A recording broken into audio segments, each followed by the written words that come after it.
Iran एक बार फिर अंतरिक्ष की ओर उड़ान भरने को तैयार है, लेकिन इस बार उड़ान का मंच बना है रूस का वोस्तोचनी कॉस्मोड्रोम। 25 जुलाई 2025 को रूस के प्रसिद्ध सोयूज रॉकेट के जरिए ईरान का उपग्रह लॉन्च किया जाएगा। इस बहु उपग्रह मिशन में कुल 21 पेलोड शामिल हैं, जिनमें ईरान का सैटेलाइट, रूस के 2 लॉन्सोपेयर एम उपग्रह और 18 छोटे पेलोड्स शामिल हैं। ये मिशन रूस और ईरान के बीच अंतरिक्ष सहयोग का अहम हिस्सा है।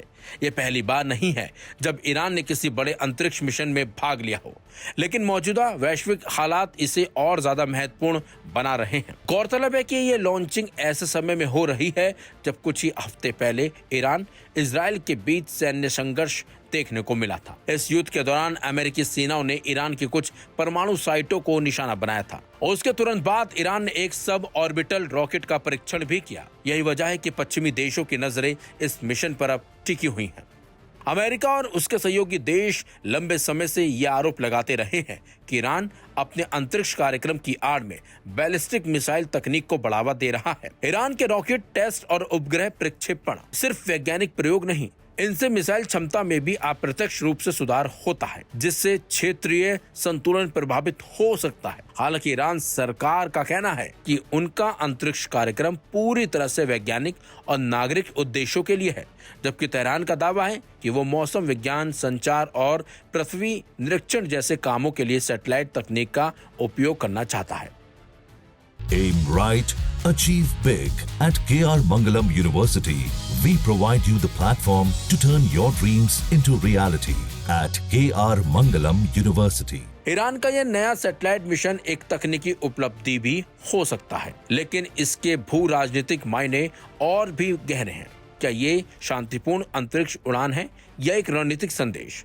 इस सवाल का जवाब आने वाले समय में सामने आएगा। लेकिन जिस तरह से ईरान रॉकेट लॉन्च करने की तैयारी कर रहा है, उसके चलते वेस्टर्न देशों की नींद उड़ चुकी है। बल्कि सबसे ज्यादा टेंशन में अमेरिका और इजराइल होंगे। फिलहाल देखना होगा इस रॉकेट के जरिए ईरान क्या कुछ करना चाहता है। फिलहाल ईरान पर अब पूरी दुनिया की नजरें टिकी हुई है। वजह है हाल ही में अभी इजराइल और ईरान के बीच भीषण जंग हुई थी और इस जंग में अमेरिका की भी एंट्री हुई थी। हालांकि इस बीच सीज फायर भी हुआ, वो भी अमेरिका की वजह से। लेकिन अब जिस तरीके से ईरान एक बड़ा प्रशिक्षण करने वाला है, उससे दोनों ही देशों की नींद उड़ना लाजमी है।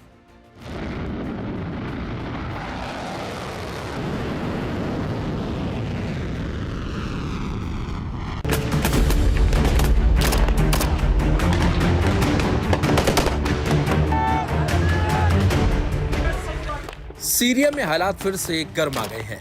सोएदा में सांप्रदायिक हिंसा, इजरायली हमले और आईएसआईएस की बढ़ती सक्रियता के बीच अब तुर्की ने एक बड़ा कदम उठाया है। तुर्की ने सीरिया की अंतरिम सरकार को बख्तरबंद सैन्य वाहनों की पहली खेप भेज दी है। माना जा रहा है कि सहयोग के पीछे रणनीतिक और समीकरण गहराई से काम कर रहे हैं। जी हाँ, अब सीरिया के अंदर तुर्की की गूंज साफ साफ सुनाई दे रही है। अंकारा ने सीरिया की अंतरिम सरकार को बख्तरबंद सैन्य वाहन भेजे हैं। ये वही सरकार है जिसका नेतृत्व कर रहे असद अल शराह, जो असद शासन के कट्टर विरोधी माने जाते हैं। तुर्की न सिर्फ सैन्य वाहन दे रहा है, बल्कि सीरियाई सुरक्षा बलों को ट्रेनिंग, तकनीकी सहायता और रणनीतिक परामर्श भी दे रहा है। इसका मकसद है सोएदा में उपजे संकट, इजरायली हमलों और आईएसआईएस की घुसपैठ से निपटना। सूत्रों की माने तो दोनों देशों के बीच एक दीर्घकालिक रक्षा सौदे पर बातचीत चल रही है।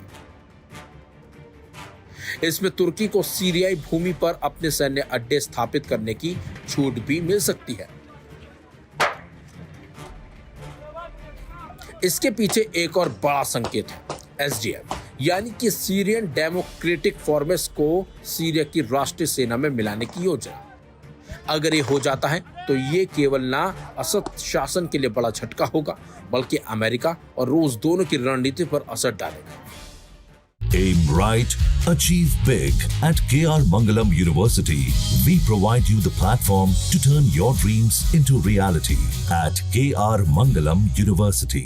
तुर्की दावा कर रहा है कि सहयोग सीरियाई जनता की सुरक्षा और क्षेत्रीय स्थिरता के लिए है, लेकिन विशेषज्ञों का मानना है कि इसके पीछे तुर्की की दीर्घकालिक रणनीति छिपी है।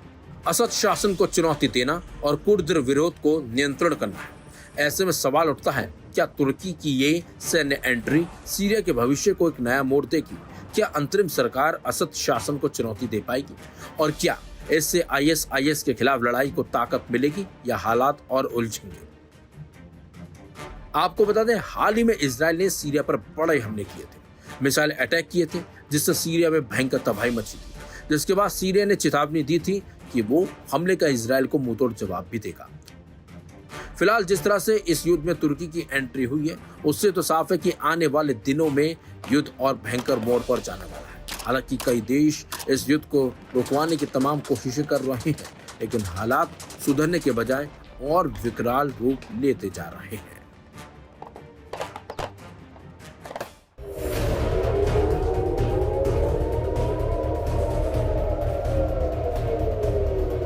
पिछले लगभग 21 महीनों से गाजा में इजराइल और हमास आमने सामने हैं। इजराइल लगातार गाजा पर हमले जारी रखे हुए है। यहाँ तक कि ईरान के साथ चले युद्ध के बाद भी इजराइल के रुख में कोई बदलाव नहीं आया है, उल्टा हमले और तेज हो गए हैं। इजराइल यही नहीं रुक रहा, उसने सीरिया पर भी हमले कर सबको चौंका दिया।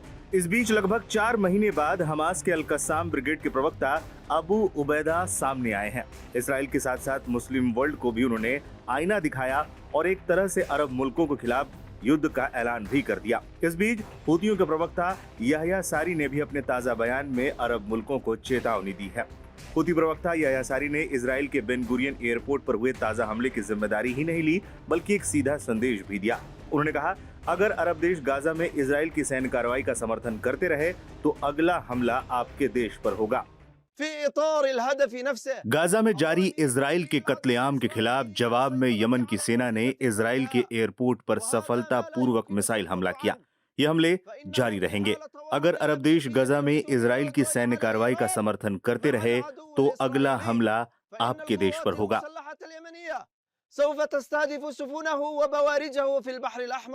Aim right, achieve big. At KR Mangalam University, we provide you the platform to turn your dreams into reality. At KR Mangalam University. इससे पहले अबू उबैदा ने भी अरब मुल्कों के साथ साथ इस्लामिक हुकूमतों को भी खूब लताड़ा था।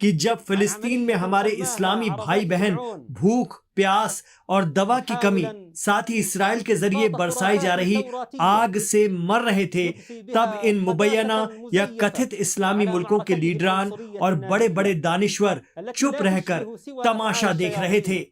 हमास की अल-कस्साम ब्रिगेड ने कहा कि गजा के हजारों मासूमों का खून अरब के तमाम इस्लामी मुल्कों के सरबराहान और उनकी वाहवाही कर रहे आलिम दीन के सिर पर है, जिन्होंने खामोश रहकर गद्दारी की। न हमास उन्हें कभी माफ करेगा और न इतिहास। हम इल्म और यकीन की सरजमी यमन की प्यारी आवाम, उनकी सशस्त्र सेनाओं और अंसारुल्लाह के ईमानदार भाइयों को सलाम करते हैं, जिन्होंने फिलिस्तीन, गजा, उसके लोगों और उसके लड़ाकों के लिए अपने स्टैंड और ताकत, साथ ही अपनी बहादुरी और अपनी दृढ़ता से पूरी दुनिया को हैरान कर दिया।